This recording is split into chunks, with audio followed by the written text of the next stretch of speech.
Malang merupakan salah satu kota kecil yang terletak di Jawa Timur yang berdiri pada 1 April tahun 1914. FX Domini Bibihera atau biasa disapa Sisko, salah seorang sejarawan dan peneliti Center for Culture and Frontier Studies di Universitas Brawijaya, mengamati adanya kecamuk perkembangan pembangunan di Malang yang terjadi begitu masif. Ia menjelaskan bahwa arsitek Karsten bersama wali kota pertama Malang membangun kota tersebut dengan mempertimbangkan aspek-aspek yang terjadi akibat adanya wabah pada kala itu.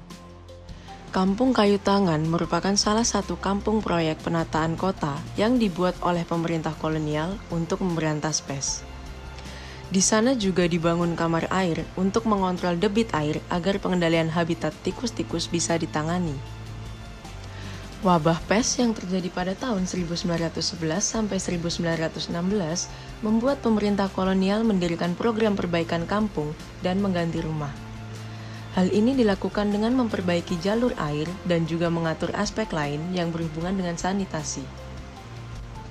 Pada tahun 1905, kasus pes pertama kali terjadi di Hindia Belanda, tepatnya di perkebunan Deli, Sumatera Utara. Menurut Jeffrey Lewis, salah seorang peneliti sejarah dan penulis buku Pandemi Influenza 1918 di Hindia Belanda, pada kala itu pemerintah kolonial mengimpor beras dari Myanmar yang memiliki riwayat pandemi pes. Adanya impor beras ini memuat tikus yang terinfeksi bakteri pes yang pada akhirnya menjadi wabah di kota Malang. Awalnya, tuduhan penyebab pes dilontarkan kepada para warga yang pergi haji ataupun orang-orang yang datang dari Tiongkok. Hal ini dilakukan oleh pemerintah kolonial yang tidak mau disalahkan karena adanya impor beras. Penemuan korban tewas karena wabah pes pertama kali dilaporkan pada tahun 1910.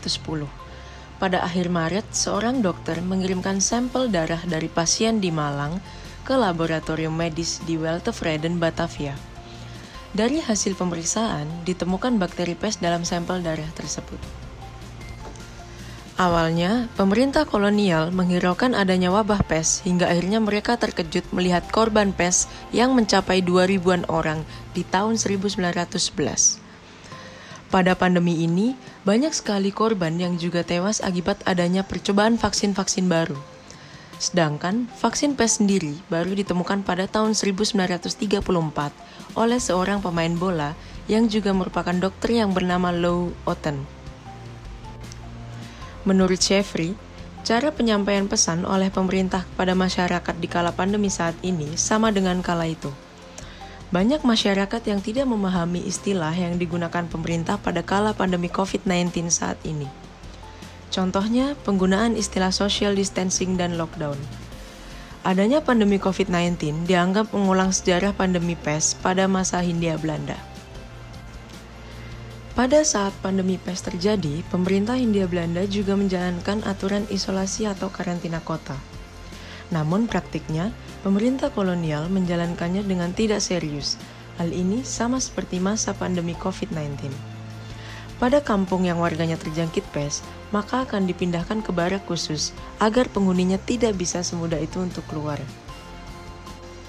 Penanganan wabah pes kala itu dihadang oleh adanya krisis tenaga medis, namun akhirnya muncullah Dr. Cipto Mangunkusumo, salah seorang lulusan Stovia yang ikut merawat para korban pes.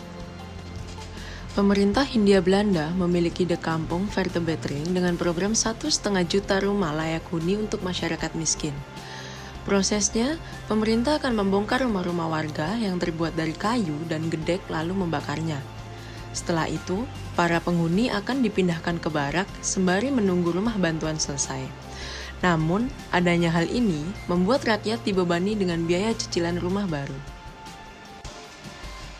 Karena wabah pes yang terjadi pada tahun 1911, pers dan para pemilik usaha menekan pemerintah kolonial untuk mempercepat pembentukan kota Praja Malang. Alasannya, demi percepatan koordinasi dalam program pemberantasan pes.